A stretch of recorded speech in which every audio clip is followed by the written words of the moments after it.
وَتِلْكَ الْأَمْثَالُ نَضْرِبُهَا لِلنَّاسِ وَمَا يَعْقِلُهَا إِلَّا الْعَالِمُونَ۔ حیا نہ ہونا نفاق کی علامت ہے، منافقت کی علامت ہے۔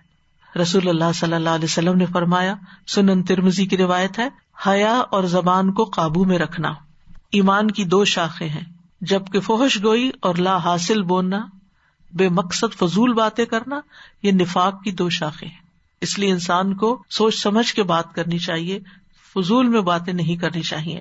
بے حیائی انسان کو عیبدار بنا دیتی ہے، یعنی فحش باتوں سے انسان کا کردار جو ہے اس پہ داغ آتا ہے۔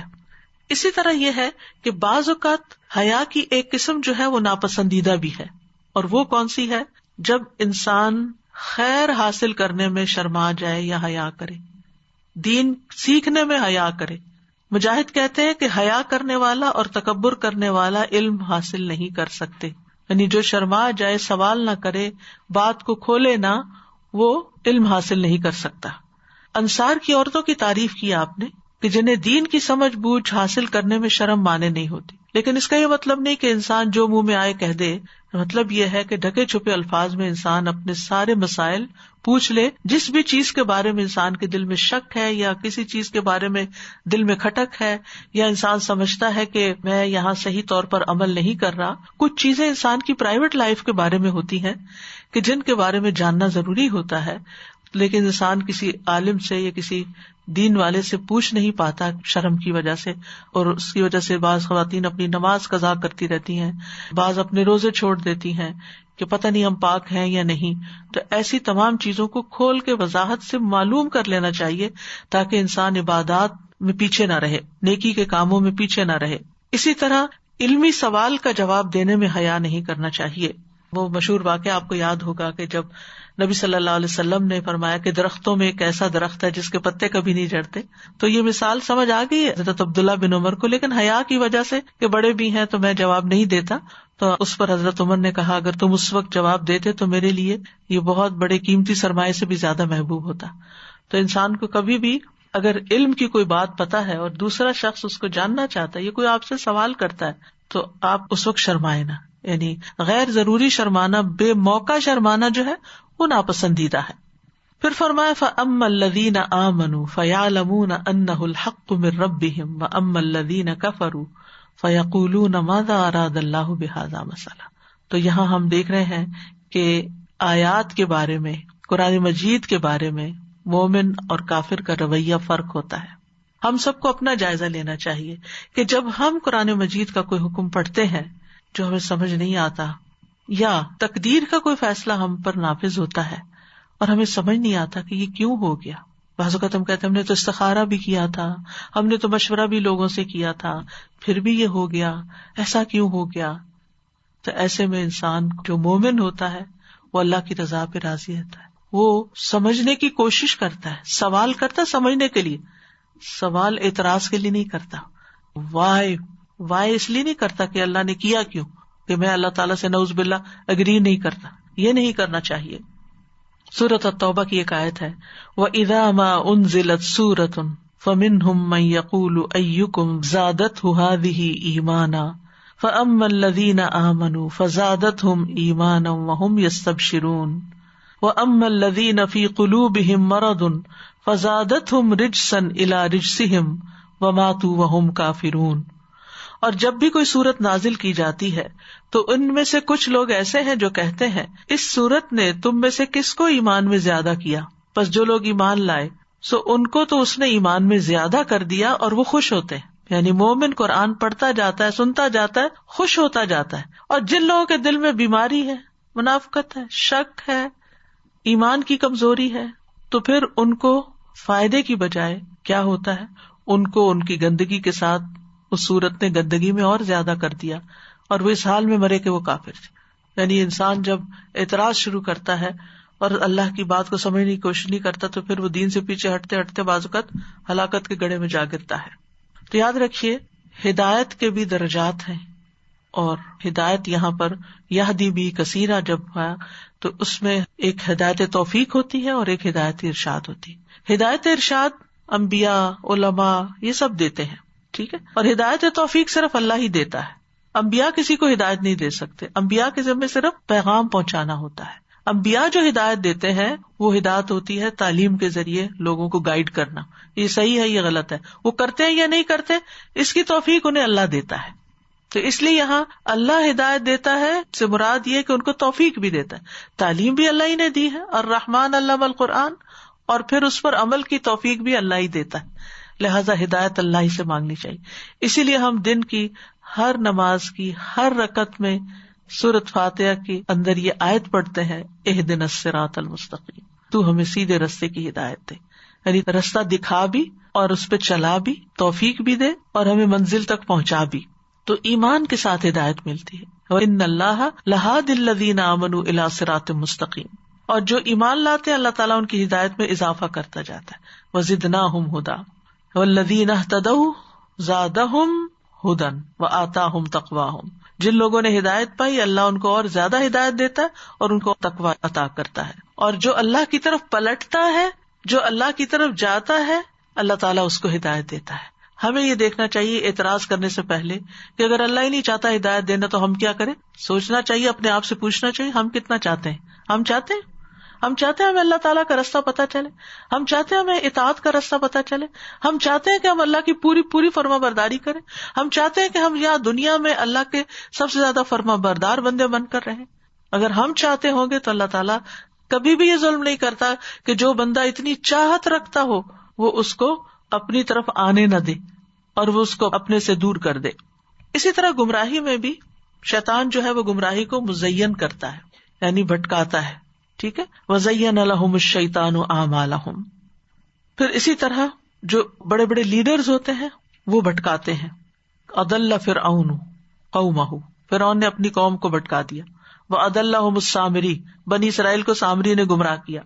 اور اللہ سبحانہ وتعالیٰ بھی بندوں کو گمراہ کرتے ہیں.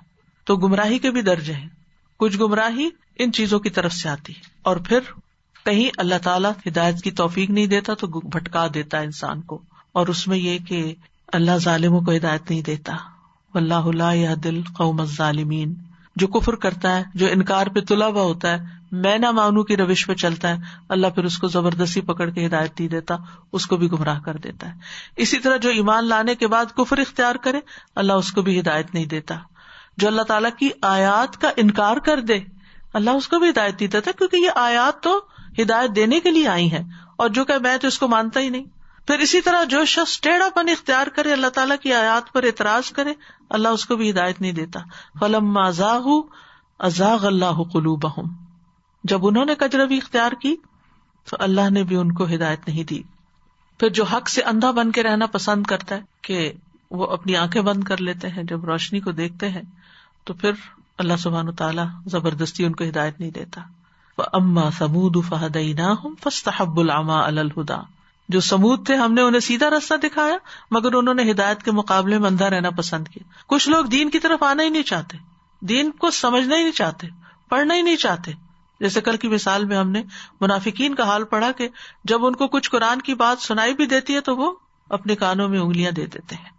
پھر اسی طرح اللہ سبحانہ وتعالیٰ حد سے بڑھنے والوں کو، مسرفین کو ہدایت نہیں دیتا، ناشکرے لوگوں کو ہدایت نہیں دیتا، ان کو پھر صحیح رستہ نظر نہیں آتا.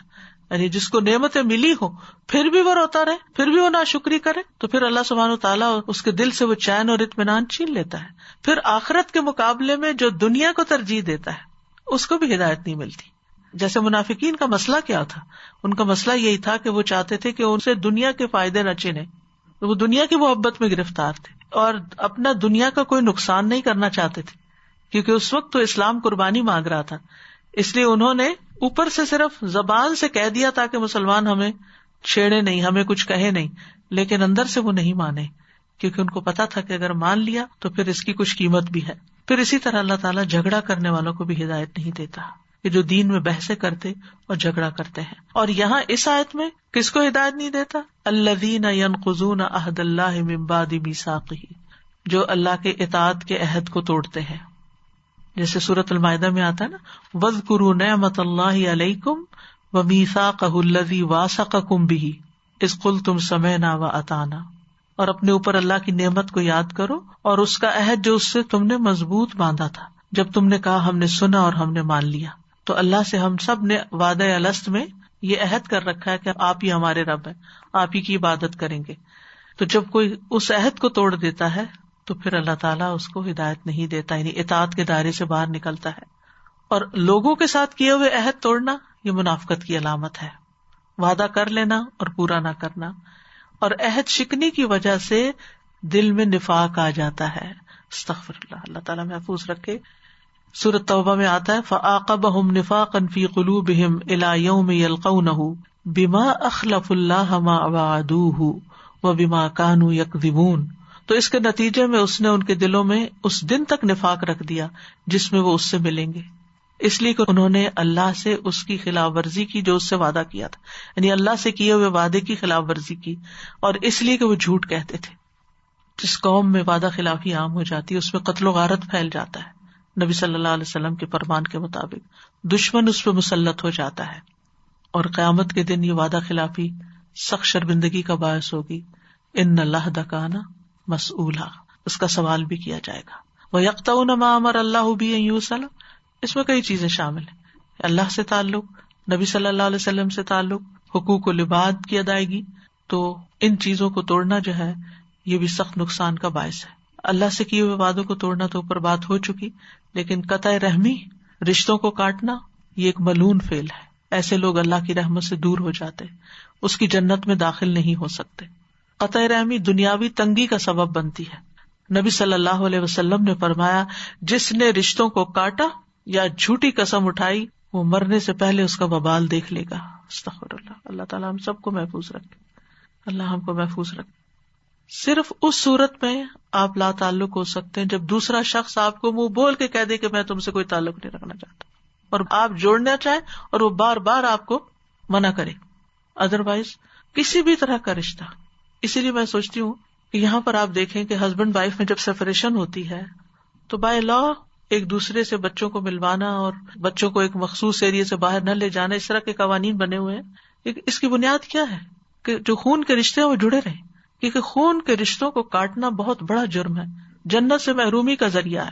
اور جو ان رشتوں کو کاٹے یا شے دے کے تم مت ملو اس سے یا مت ملواؤ اس سے، مت جاؤ اس کے پاس، نہیں. زندگی میں کبھی بھی انسان کو احساس ہو تو توبہ کر لے، اور اگر وہ پاس میں کچھ ایسا کر چکا ہے کہ لوگوں کے درمیان اس نے پھوٹ ڈلوائی، رشتے کٹوائے، تو اس کو توبہ کرنی چاہیے اور معافی مانگنی چاہیے. پھر اعمال قبول نہیں ہوتے اگر انسان قطع رحمی کرتا ہے. رسول اللہ صلی اللہ علیہ وسلم نے فرمایا بے شک بنی آدم کے اعمال ہر جمعرات کو پیش ہوتے ہیں اور کسی قطع رحمی کرنے والے کے اعمال قبول نہیں ہوتے. کتنی محنت سے انسان روزہ رکھتا ہے، تراویحیں پڑھتا ہے اور صدقہ خیرات کرتا ہے اور تلاوت کرتا ہے اور بھی نیکی کے کام کرتا ہے، لیکن اگر وہ اللہ کے ہاں قبول نہیں ہو رہے، وہ رکے ہوئے ہیں، تو کس قدر پریشانی کی بات ہے. تو اس لیے رشتوں کو جوڑنا چاہیے، کیونکہ اس سے رزق میں بھی اضافہ ہوتا ہے، عمر میں بھی اضافہ ہوتا ہے. وَيُفْسِدُونَ فِي الْأَرْضِ، اور وہ زمین میں فساد کرتے ہیں. کسی چیز کا اعتدال کی حد سے نکل جانا فساد کہلاتا ہے. ساتھ تھوڑا نکلنا یا زیادہ. مثلاً اگر آپ بوٹل میں دودھ بھر رہے ہیں اور وہ اسپل آؤٹ ہو گئی ہے تو یہ فساد ہے، یعنی کام خراب ہو گیا نا. اب آپ کو دودھ صاف کرنا ہے، آپ کو بوتل دھونی ہے، اور وہ جو استعمال کی چیز تھی وہ نالی میں بہہ گئی، تو اس کو فساد کہتے ہیں. سدی کہتے ہیں کہ یفسدون فی الارض کا معنی زمین میں نافرمانیاں کرتے ہیں. اللہ سبحانہ تعالیٰ نے پیغمبروں کو بھیجا زمین کی اصلاح کے لیے، لیکن لوگوں نے نافرمانیاں کر کے ان کی بات نہ مان کے زمین میں فساد کیا. ایمان نہ لانا فساد ہے، حق سے منہ موڑنا فساد ہے، خون بہانا فساد ہے، دوسروں کے عیبوں کی ٹو لگانا فساد ہے، ناپ تول میں کمی فساد ہے، قطع رحمی فساد ہے، اور اللہ فساد کو پسند نہیں کرتا. اللہ فساد سے منع کرتا ہے. اولئک ھم الخاسرون، یہی لوگ خسارہ پانے والے ہیں جو عہد توڑتے ہیں، جو قطع رحمی کرتے ہیں، جو اللہ کے احکامات سے باہر نکلتے ہیں، فساد کرتے ہیں. یہ الٹیمیٹلی نقصان اٹھائیں گے. فاسق کے لیے خسارہ ہی خسارہ ہے. اور خسارے سے بچنے کے لیے 4 کام ہمیں بتائے گئے: ایمان، عمل صالح، ایک دوسرے کو حق کی تلقین اور ایک دوسرے کو صبر کی تلقین. سورۃ العصر کا یہ مضمون تھا. امام شافعی کہتے ہیں اگر لوگ اس سورت پہ غور کر لیں تو یہی سورت انہیں کافی ہو جائے. اور یہ 4 درجات ہیں، ان کو مکمل کرنے سے ہی انسان کو انتہائی کمال حاصل ہوتا ہے کہ حق کو معلوم کرے، اس پر عمل کرے، جو نہیں جانتا اس کو سکھائے، اور سیکھنے اور عمل کرنے میں اگر کوئی مشکل پیش آئے تو اس پر صبر کرے اور سیکھنے کا عمل جاری رکھے. تو اللہ تعالیٰ نے ان سب چیزوں کو اس صورت کے اندر بیان کر دیا، یعنی ان 4 درجات کو اللہ تعالیٰ نے بیان فرما دیا. تو اللہ سبحانہ وتعالیٰ سے دعا ہے کہ اللہ تعالیٰ ہمیں سچا مومن بنائے، ہم اللہ تعالیٰ کے ہر حکم کو سن کر اس پر سمعنا و اطعنا کریں. اللہ تعالیٰ کے کسی بھی حکم، کسی بھی آیت، کسی بھی فرمان اور کسی بھی فیصلے پر کبھی ہم اعتراض نہ کریں، اور اللہ تعالیٰ سے ہدایت کی دعائیں مانگتے رہیں.